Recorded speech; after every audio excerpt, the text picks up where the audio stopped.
なに、学校を出ていないだと？大企業の面接官は俺のことをじろりと睨みながら質問した。いや、僕は小学校の時から学校に通えなくなって、学校に行かずにホームスクーリングで勉強したんです。どもりながらも正直に答えると、面接官は呆れた顔をして、はあ、つまり君は小学校を落第したのか。確かに我が社はベンチャーで学歴不問の採用をしているが、なんで君みたいな落ちこぼれが面接に来たのかな。時間の無駄なんだよな。面接官の言葉に会場にいた他の学生たちからクスクスと笑い声が起こる。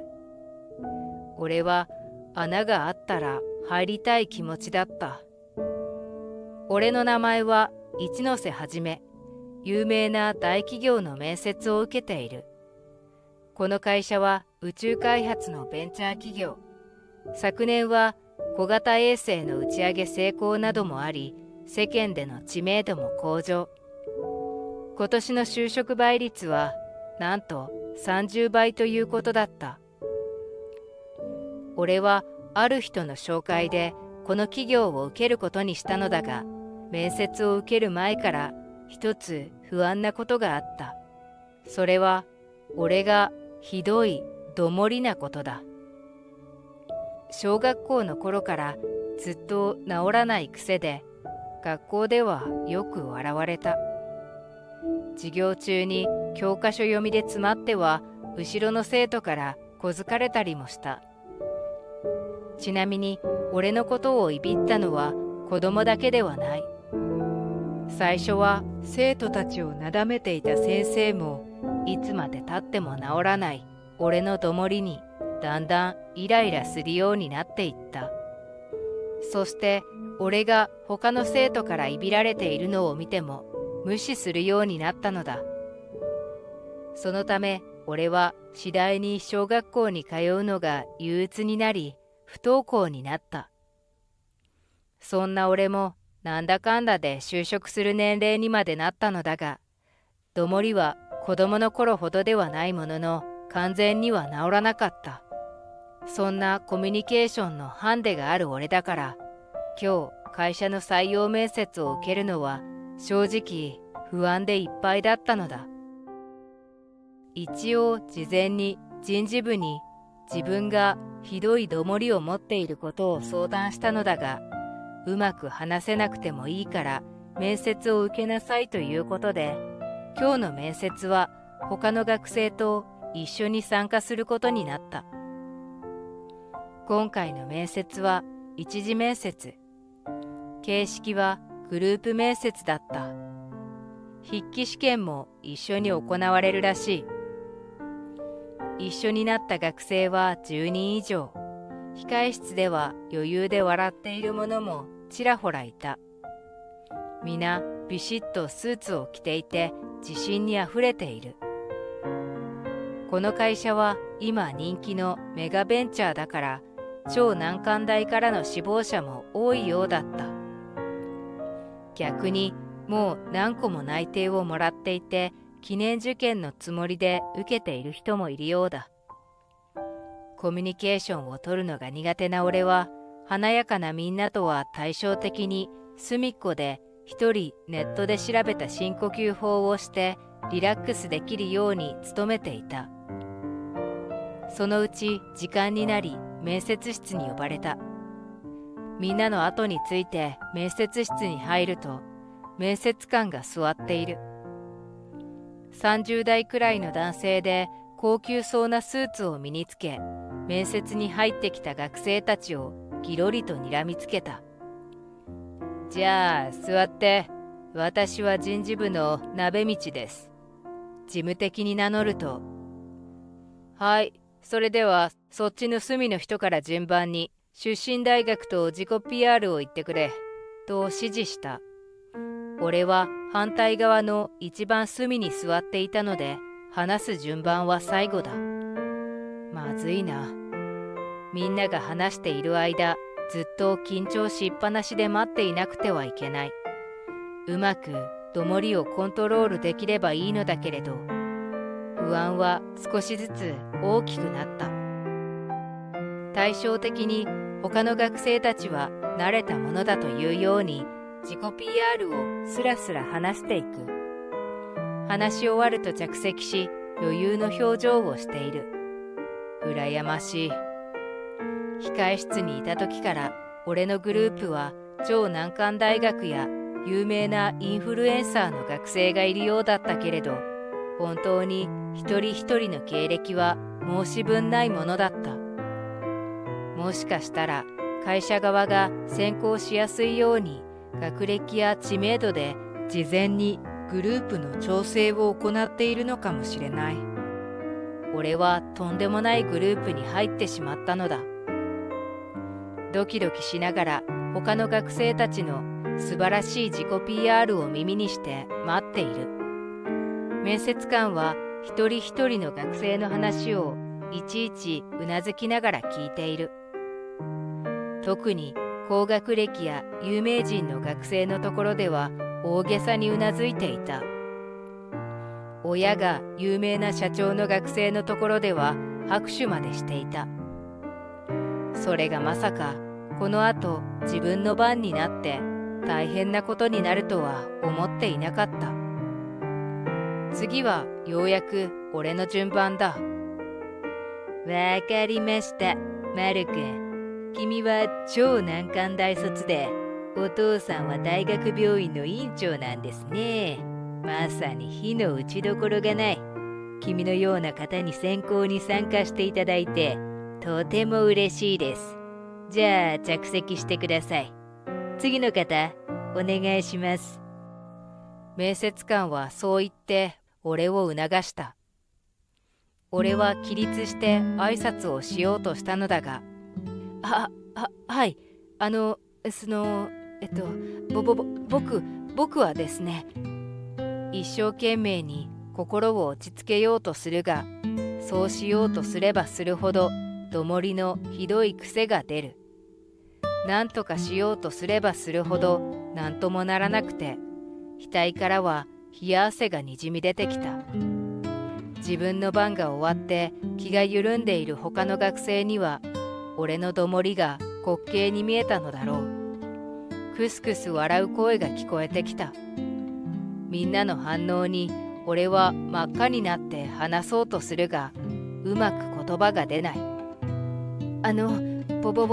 僕はですね、その時、バン、大きな音がして空気が張り詰める。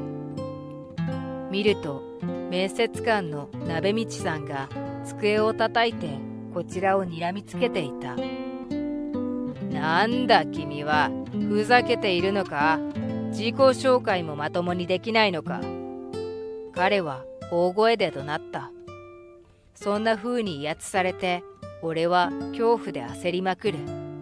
すると面接官は見下したような顔で、もういい。どうせ最後だし、今ので君の能力値は分かった。本当はここで打ち切ってもいいが、まあいいだろう。君はもう自己 PR しなくていいから、私が聞いたことにだけ簡潔に答えたまえ。冷たくそう言い放った。俺の心は凍りつく。それで君、出身大学は？学校は出ていないんです。振り絞るように話すと、周りの学生たちから驚きの声が上がる。面接官も驚いた様子で、なんだと？学校を出ていないだと？じゃあ君は何卒なの？いや、小学校の時、学校に通えなくなって、ホームスクリーニングで勉強したんです。その回答に周りから笑い声が起こった。学校に通ってないだと？なんじゃそりゃ、落第者じゃないか。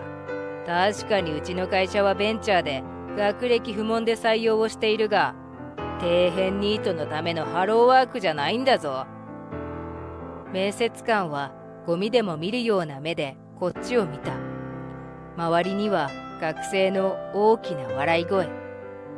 はあ、このグループは特別有望な学生を集めたグループだと人事部長から聞いていたのに、超難関大の X 大生に Z 大生、君の2つ前に話した A さんは SNS でフォロワー20万人の学生インフルエンサー、君の隣に座っている王くんのお父さんは大学病院の院長。君は一体何ができるんだ。学校に行っていない落第者の君は。うちの会社で何ができるんだ。そう言って睨みつけてくる。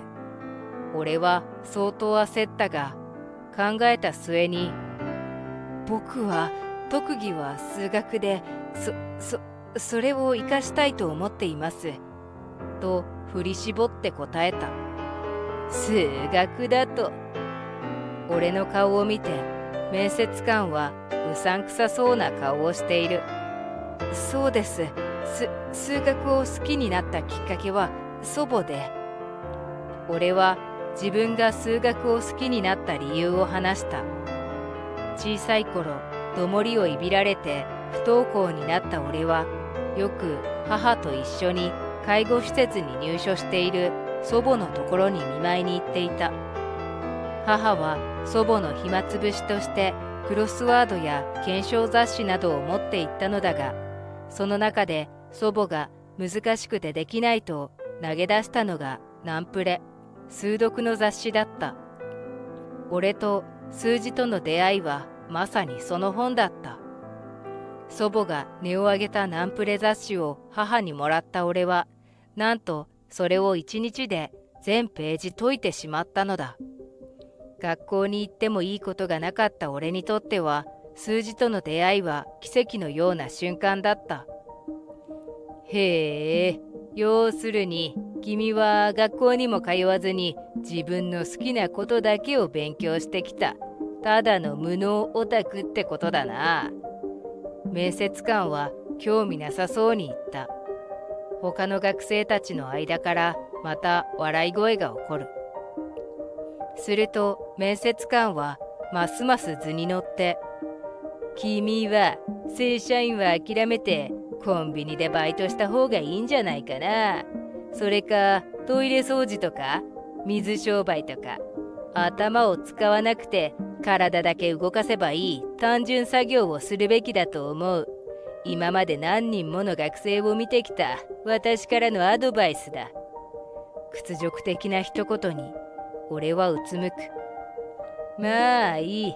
この後筆記試験を行う予定だから、不登校の君が独学で学んだナンプレの成果を存分に発揮したまえ。ただし今日出す問題は難問中の難問も含まれているからな。もしナンプレオタクの君にこれが解けたなら、我が社は年収1億円で君を採用してもいいぞ。学生たちの笑い声の中、面接官は筆記試験用のプリントを配り始めた。まるで恥をかきに来たとしか思えないこの状況。俺は着席して力なくプリントを受け取った。そして試験開始の号令とともにプリントの問題を見たのだが、数十分後、試験が終わり、用紙が回収された。その場で採点して最高得点者と最低得点者を発表するらしい。皆最低得点は俺だと思っているに違いない。俺は縮こまって採点結果の発表を待っていた。しばらくすると採点者の女性社員が別室から採点した用紙を持って部屋に入ってきた。そして彼女はこう言ったのだ。最高得点者一ノ瀬はじめくん、しかも満点です。なんだと？面接官は狼狽し、他の学生たちからはどよめきが起こる。ありえない。今回の問題には腕試しとして最後に数学の超難問を載せていたんだぞ。数検1級レベルの。それがこんな学校にも行っていないやつに解けるわけ。面接官は怒り始めた。だけどそんな彼に俺はだって解けて当然ですよ。この問題は最初に作ったのは僕なんだから。年収1億円でしたっけ？もらえるなら今すぐもらいたいですね。最後の一言は冗談のつもりで言ったのだ。自分の作った問題が採用試験に出てきて嬉しかったから。だけどこれはいけなかったらしい。はあ？なんだと貴様。口から手任せを言うな。この定理の証明は数検1級レベルだぞ。お前みたいなニートが作れるわけないだろう。さてはカンニングしたな。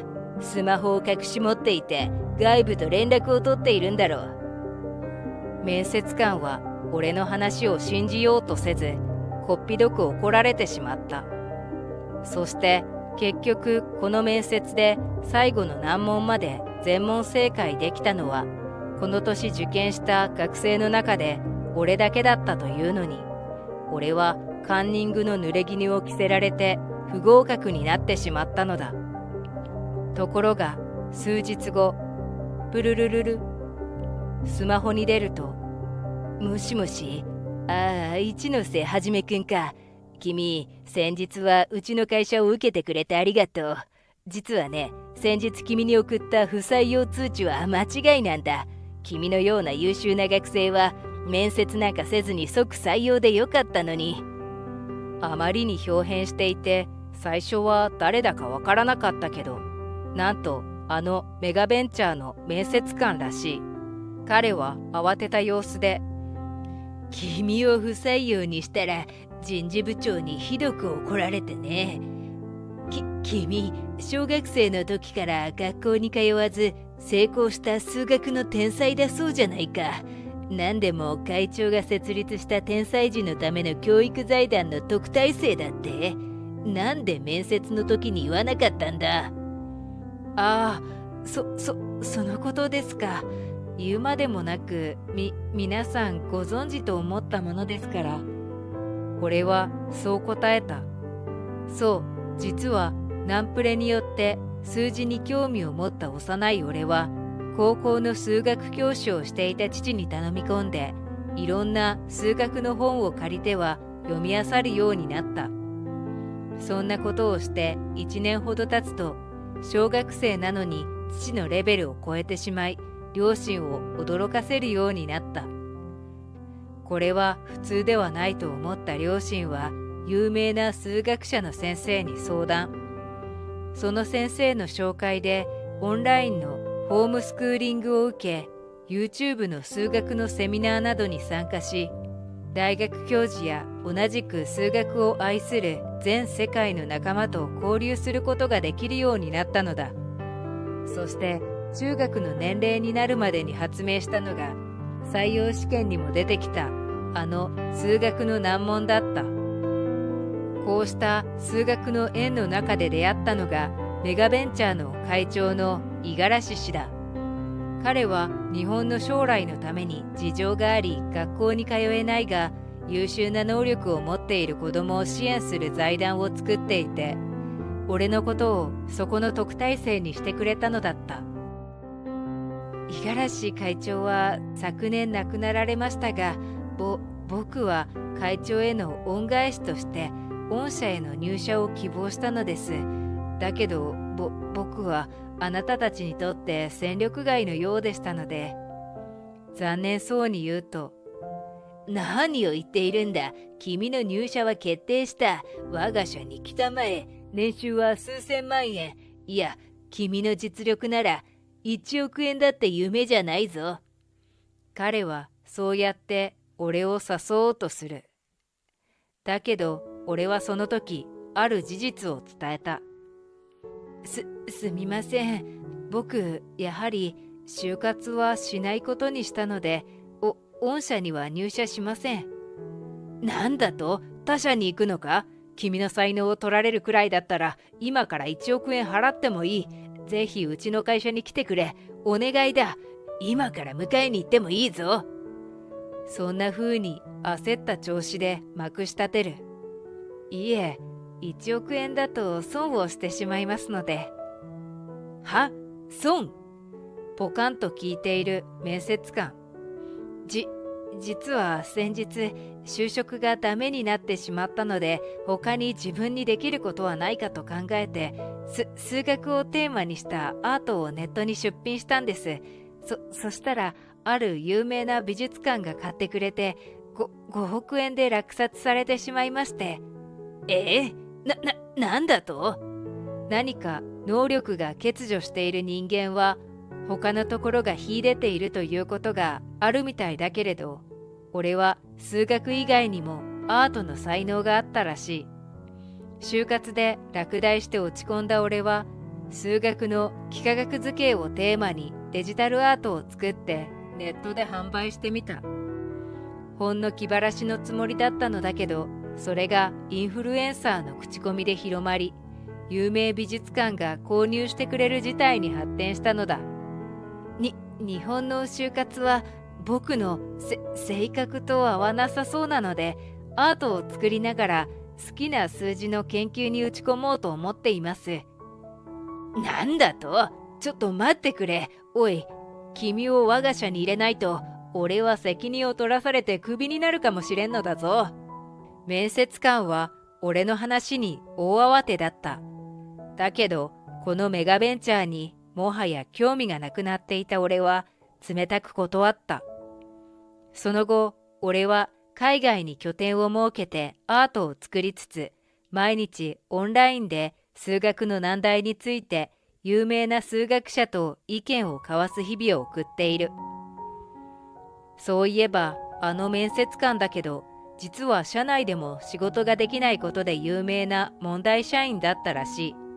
だから会長が作った財団の特待生である俺のエントリーシートにろくに目を通していなくて、学校に通っていない無能だと思い込んでしまったようだ。あと、あの面接会場にいた学生たちだけれど、その後ほとんどが就活に失敗してしまったそうだ。実はあのグループの中に一人誠実な人がいて、その人がネットであの面接の映像を暴露。どもりの俺のことをバカにしている面接官、インフルエンサーや超難関大生などの姿が拡散されてしまった。このことは世間で炎上し、メガベンチャーの役員が入れ替えになるほどの大問題になってしまった。無論、あの面接官の鍋道はクビになってしまったということだ。あの場にいた学生たちも、ベンチャーの内定取り消しはもちろん、決まっていた他の内定企業からも人格に問題があるということで採用をお断りされたそうだ。俺は今でも数字とアートを楽しむ日々を送っている。最近はゲーム会社とコラボして子供や介護施設のお年寄りのために優しいナンプレアプリを出したりもした。評判は上々なようだ。学校にはうまく通うことができなかったけれど、今人のために自分の力を使うことができてとても満足だ。